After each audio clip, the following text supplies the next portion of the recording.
I think the problem for Chelsea is the Declan Rice fee going for 105. You'd put Caicedo in the same sort of bracket, so that's what Brighton are probably... It's not English, though. Not as good. Yeah, true. And there it is. And there it is. Meanwhile, Rasmus Hojlund, should we talk about him? You like him? Yes, where's he going? Manchester United? Is he? No. Who knows? Player. He's a player? Oh, he's a proper player. Oh, he's one of those. We had this clone argument, didn't we, with... was it Stevie who had the clone argument the other week? Well, you said that he was a clone of Erling Haaland, just not as good, which really doesn't make him a clone. You can It's a bad clone. Well, you can be a clone that can grow into Haaland because he's a player.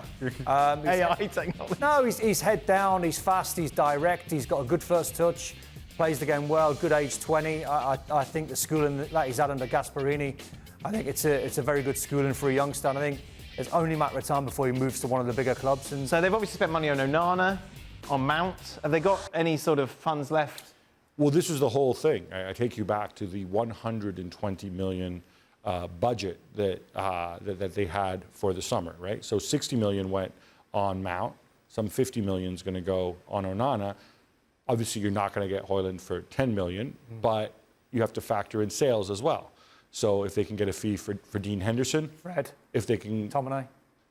Yeah, some people. I would keep them both at this stage, just because you are a little bit undermanned in that area of the pitch. But yeah, but there are guys you could go. Alanga, I think you'd hope to shift. Can you scrape together enough money there to make it work for Hojlund? I'm not sure. I think Henderson's a big one. I think that we're talking 30 million for him. Mm-hmm. If they can get 30 million for Henderson, then you're probably halfway there. Chuck in the 10 million residual. Maybe somebody feeling charitable gives you 10 million for Alanga. And that's before we open the Harry Maguire can of worms. Oh, yeah, so you can sell him, then you can buy Hojlund. Exactly. For Harry Kane's camp, you've probably only... I don't believe the PSG story, so the only thing you've got at this present time, right, is Bayern Munich. One of the biggest teams in Europe. One of the biggest teams in Europe. But this time, in one season's time, you bring Real Madrid, you bring Liverpool, you bring What if you do your Man ACL? City. Well, that's What a if question. you- what if you- But what if? What if you do your ACL first day at Bayern? But surely But it's you all still about... get the winner's medal, so come on. It makes no sense. It Dan. makes no sense to move. Now, It doesn't make any sense to move. now, when you're saying that you bring Real Madrid in, assuming that Mbappe does stay at PSG, Mbappe will be floating around in that market as well. Doesn't that take suitors away from Harry Kane? But Real Madrid would take Harry Kane on a free next season. Not if they're using all their money to get Mbappe on a What, free. you still take him on a free? What? Real Madrid still wouldn't take Harry Kane on a free? They can't afford both Mbappe and Harry paid- Kane on a free. But they've paid no transfer fee for Mbappe. The no wages are going to be extraordinary. So what? You've not paid a transfer fee. You've not paid 200 million for Mbappe that you were going to pay last year. Well, if you're going to float if you're Man City and you're Guardiola and you've got Haaland, you're taking Harry Kane on a free to play as a number 10 all day long. You say it Spurs another... Waste another year of your life. I think that's waste a year of your life. Waste. It takes him... If he scores 25, 30 a season, this season, it takes him 30 goals closer to Alan Shearer. But you'll... And then you stay in the Premier League if it's the Premier League. Oh, Listen, Dan, you just want a story. I'm telling you from a player's point of view, it makes no sense for Harry Kane to move. But you're in the minority from the players that we've spoken to on this show. Well, then that's how it is. But I just get the general feeling, why would you want to move to Bayern or PSG, but it's probably Bayern out the two, when you bring everyone to the table next season? Yeah. Last night was incredible. It really speaks to just how desperate people are to be around this guy. It was, as you pointed out, like a 2-hour lightning storm, a legit lightning storm hammering down right on top of the stadium. We were all huddled in our cars. If people went home, they rushed back, because when Lionel Messi was introduced, which was right around 9 o'clock local time, it seemed like everybody was in the stadium. Last night was wild. A lot of celebrity flavor, which you might expect. Again, it was Fort Lauderdale, not in Miami, but we had Ozuna there. We had Camilo there. These are major international recording artists sitting in the rain just to perform for this guy. And that's not to mention the big names on the Jumbotron. Tom Brady, Steph Curry, DJ Khaled, all wishing Messi luck. So it really does feel like a big deal. Even bigger, I think, than I thought when I first came down here 4 or 5 days ago. And then, of course, you saw Busquets presented as well, Seb. Yeah. Sorry, Sergio. I brushed right past you there. And, of course, Sergio Busquets, who's lived his entire life in Spain, spoke perfectly in English for 5 minutes, really eloquently. So great to see that. And I think it's an exciting time for Inter Miami. They're able to get both these players in as designated players. And this team is really, has a bright future. They got a bleak present, and that's the reality. But with Busquets and Messi, the draw keeps coming. We know Jordi Alba is probably the next domino to fall. And there's actually a couple young prospects now that they've been linked to out of Argentina. So Inter Miami is going all in on this Messi and friends vibe. And personally, I don't know that it'll work. Certainly not in the immediate, in the immediate future. But I can't wait to watch. I cannot wait to watch these guys play in MLS. But Seb, if it's not going to work in the immediate future, how's it going to work in the distant future when everyone's getting really old? Well, I think you can build a team around him in MLS where even with a couple of older guys, you can compete. And even in the not-too-distant future, there's a chance for Lionel Messi to make a big impact. When you look at the regular season, it's probably gone. By the time they restart regular season play, it'll be August 20th. There's 12 games left. I mean, the numbers just don't support that they could, make the type of turnaround. On top of that, I don't think he's going to play all 12 games with international duty and whatnot. The Leagues Cup is far-fetched. Maybe they get out of that group, but they probably don't go far in the tournament. Their real best bet is the U.S. Open Cup. They got a semifinal August 23rd against FC Cincinnati, and if they win that, Lionel Messi could lift the trophy in late September with Inter Miami. It seems far-fetched. But with this many guys coming in this quick, I really do think it's a possibility they could get to that final and maybe do something special. But they're already in the semi-finals here, Sam. That is correct. That is how tournaments work. They're going up against a very good team in the semifinals. So FC Cincinnati, who we know has been kind of the turnaround of the MLS season, they're in first place. They're going to be really tough to get by. The game, by the way, is in Cincinnati as well, so that'll add a level of difficulty. Look, if they can get past that, all odds are off. I think there's a really good chance that Inter Miami probably ends up hosting that U.S. Open Cup final and maybe winning it. And for all the trash that's been spoken about the U.S. Open Cup by people in Major League Soccer, Don Garber, wouldn't it just be so swell if Lionel Messi's first crowning achievement was lifting the U.S. Open Cup? I know I would love that. But really, doesn't everything actually start next March then from Inter Miami? Yeah, look, I think they've been really clever on the books here. They've managed to get a lot of guys out of the way very quickly. Some makes you kind of raise your eyebrows, the way they got rid of Rodolfo Pizarro, saying it was a mutual contract termination. That seems really hard to believe that the player would leave millions of dollars on the table, but now he's in Greece. Probably didn't want to go anywhere else in MLS. But regardless, Inter Miami, they know the rule book well because they've been caught cheating. They've managed to work around it this time. They've created some space. And I think in the next 6 to 12 months, they can really put something together. I think you cannot overstate the Messi draw. I think he's going to draw a lot of players, not just past their prime, but in it, here to Miami to play for Inter Miami. It's going to be something special. Okay, Ali, I get it. I'm coming across cynical, and I don't mean to come across cynical because I think it's... Go ahead. I think it's obviously... But this is all Messi. Mm-hmm. This is all his choosing. Mm-hmm. Like, we're hearing he's going to play 12 matches between now and the end of the season. Maybe not because he's got Argentinian duties. He's moved to Miami because he likes the lifestyle. His family is happy there. And that all makes sense.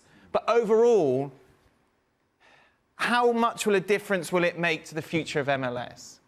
Oh, wow, that's easy question. I suppose that's I suppose that's where I am, because I understand from Messi's point of view, I understand the marketing point of view, and I understand MLS's point of view short term.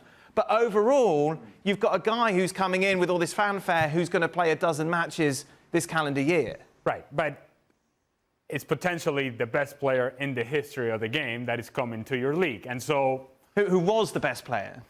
By definition... Yes. It's still an inflection point. It's still a before Messi and an after Messi. But to your point, this league is now in a place where it's far stronger, more structure, better salaries, more attention than it ever did before. This is before Messi even arrived. But of course, it changes the narrative because Messi, just by being him, whether it's 1 game, 12 games, 30 games, 2 years, however long it is going to attract more attention. And it's going to make the stage bigger for everybody else. So while we focus on Messi, The truth is that all those other players at Inter Miami, and by extension, Major League Soccer, now have a bigger stage than what they had when the season began. And that's because Messi's here. Now, it's a responsibility of those players and those teams and the league to deliver on that stage. This is not dissimilar as to what we saw when David Beckham came to MLS initially. That was an inflection point. It was a before and an after. And I can make the argument that back then was probably more important, more significant to MLS than this right now and Messi coming to Major League Soccer because of where MLS was back then and where MLS is right now. There are 29 teams in this league. 29 teams in this league. Now, just for if full disclosure, if we're going to talk about Inter Miami, they are currently 29th out of 29 teams. This is how poor this team has been. And so, off the field, there is a level of attention that Messi brings. On the field, you have to imagine that they're going to be better because Messi is on the field, because Sergio Busquets is on the field. They couldn't be much worse. They are among the worst teams in terms of goals allowed. They're among the worst teams in terms of scoring goals. If you want any more information as to how bad this team has been, the last time that they won a game in MLS action was in May 13th. That's more than 2 months ago. This is how bad Inter Miami is. So for the next 12 games, there's going to be an improvement. I don't know if the fans care if this team improves dramatically. They just want to see Messi. No, they want to see Messi. No, and I completely, I get that, and I get the draw with it, Seb. But why would someone supporting Inter Miami and Lionel Messi and wanting to focus on him want to watch the 28 other teams? How do MLS take advantage of this? It's the point, right? Because it's hard to disagree with what Alex says about David Beckham and the importance that it had. But if we look at what David Beckham did when he came to the league, he attracted interest, he attracted investors, he attracted dollars, he attracted other players. The one thing David Beckham didn't really attract, not in any way that was permanent, were TV viewers. And we know that, especially in the United States, leagues are measured on how many people are watching you on television. And 5, 10 years, 15 years after David Beckham's arrival, there were not more people watching Major League Soccer. I think that's the question here with Messi. It will no doubtedly lead to more business. But the fight for eyeballs, for soccer fan eyeballs in this country, has never been more competitive. It was way less competitive when David Beckham was in the league and when Ale was in the league. Now every single league in the world is available here in the United States. And so I think as far as MLS becoming a mainstream league here in the United States, it's a much further uphill battle than just bringing in a Lionel Messi. I get what you're saying, Dan. There is going to be a splash, and I don't think that splash is anything that can really keep up over time. There's never going to be anything like the first year of Messi. It is going to fade. Messi's loving it though, isn't he, Gab? Yeah, he seems happy. Yeah, he seems happy. Apart from Seb stalking his every day. No, but the one thing which still doesn't add up to me.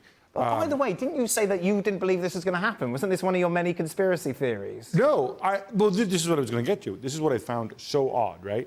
So you're in Paris, you've got the Saudi offer, you've got the Inter Miami offer, right? And you're getting booed by your own fans and whatever. You're just waiting for the season to end for the next chapter in your career, fine. You have I can't remember if it was after the final game for Paris Saint-Germain or immediately before that. You know, there's kind of like the suggested announcement. Everybody gets briefed that he's going to Inter Miami. And you figure, okay, so he's going to sign the contract, he's going to go on vacation, he's going to come back, right? But he didn't sign the contract. I don't understand, and I haven't had a straight answer from anybody I've spoken to, so I've given up on that. Why did it take so Gab, long? it's stupid conspiracy theories about. No, it's not. No, but that's the one thing which would make me uneasy about this is why did it take so long for him to actually sign the contract? Oh. And I do think it is a little relevant. I do think it has to do with his entourage. We've seen, you know, in the way he left Barcelona and the way that we still don't quite know exactly what happened and Bartomeu's truth and Messi's truth. I mean, I know who I believe between the two, and it's not Bartomeu, but still, right? That's what I thought was odd, right? That he's had all the time to think about it, to plan. They've had time to plan because they got to figure out how to pay him, and yet he actually only signs what, 2 months later? That was weird to me. Thank you very much for watching ESPN FC on YouTube. For more highlights, analysis, and exclusive content, be sure to subscribe.